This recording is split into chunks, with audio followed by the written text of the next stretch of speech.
My brother told me about this horse. He was Palomino stud down in Monica Watson's Double Run Farm.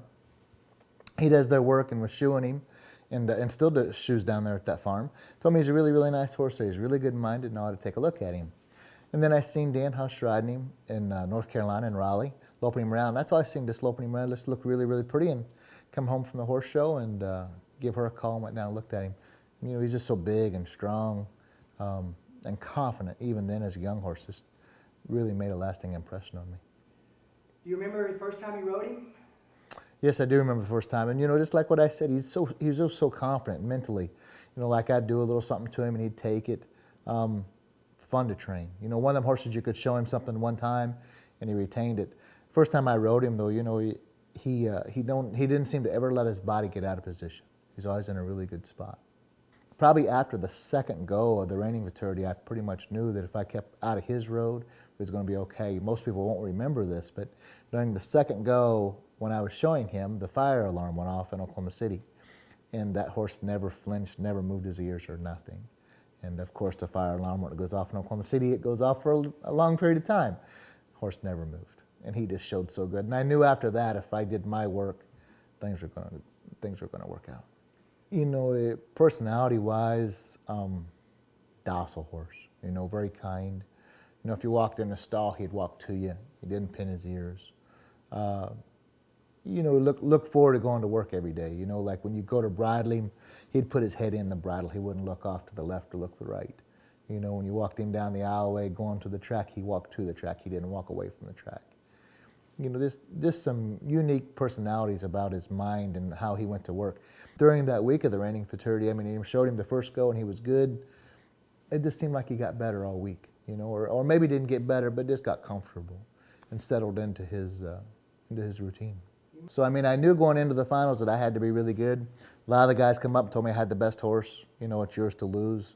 You know, and when guys say that stuff to you, it sure puts a lot of pressure on you and kind of backs you up a little bit mentally. But knew that I went in there, and if I did my job, the horse was going to be good. Walk-in pattern, he walks so slow. It feels like you're riding an elephant to the middle of the ring. He goes so slow. And of course, in pattern 5, you can hear everybody getting quiet or getting louder or betting or whatever. And the high-lows going on. But, you know, got to the center, I loped off my first circle, and I didn't, you know, it was pretty noisy, pretty loud. So I just kind of went a normal speed, maybe didn't go as fast as I should have, and caught heck since then. I'm supposed to go faster.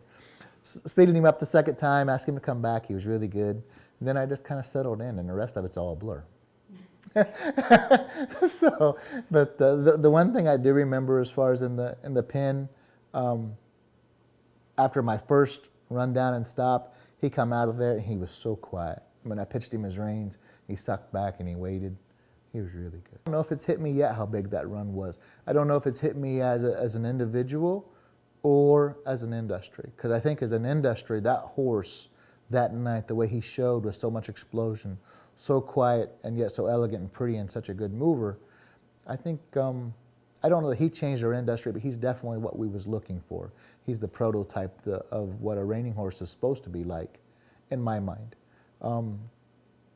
I don't know that I've ever sat down yet and really realized how much he changed me, you know, as far as how I look at stuff.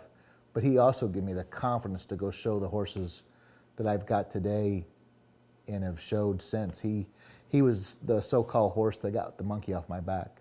He could clearly not be what he is without you. Would you be where you are without him? No way. No. Definitely needed him, needed that horse.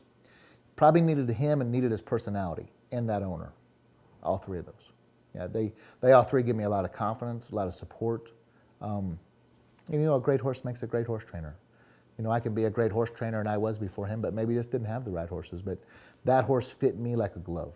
And I definitely couldn't be where I am today without him or his offspring.